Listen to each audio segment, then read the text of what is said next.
It's an unlikely story and a uniquely American one.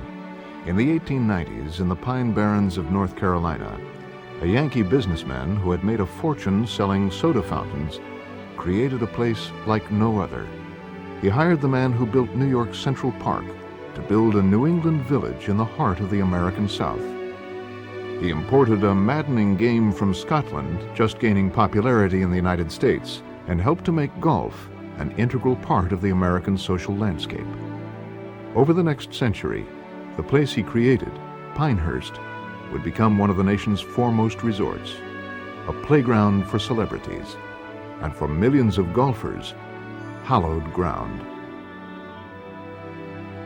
Like the game of golf itself, it would feature the famous and the forgotten, good fortune and bad, great moments and impossible recoveries.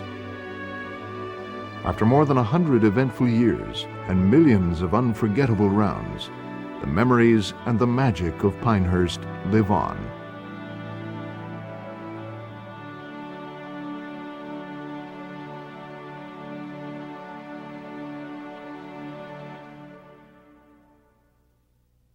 Site is flat and uninteresting, some scrub oak trees and a few pines.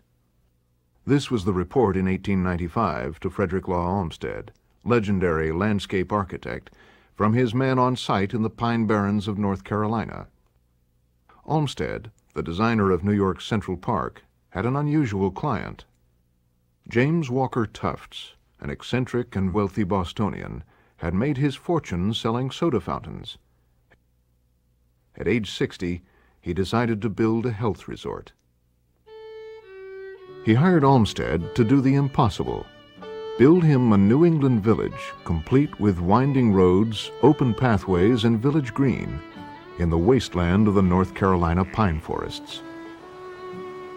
Drawn by the healthful southern climate, he had bought nearly 6,000 acres at the bargain price of only $1.25 an acre. Construction began in July of 1895.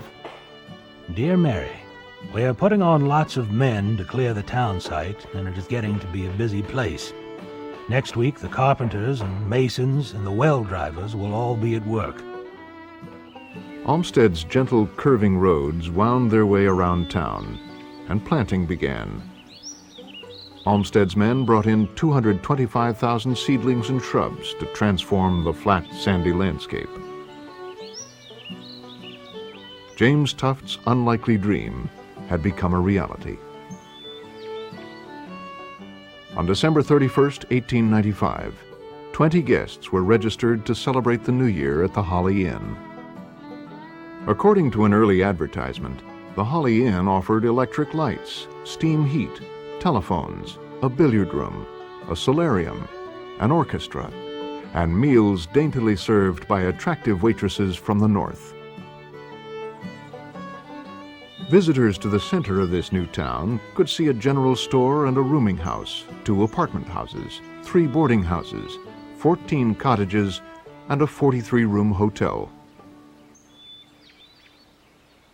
The town seemed to have everything except a name. The workers called it Tuft Town. James Tufts had referred to it in letters as Pinalia. Then he heard about a contest to name a new community near his summer home on Martha's Vineyard. Going over a list of runners-up, he found the name. James Tufts compensated the contestant and named his village Pinehurst.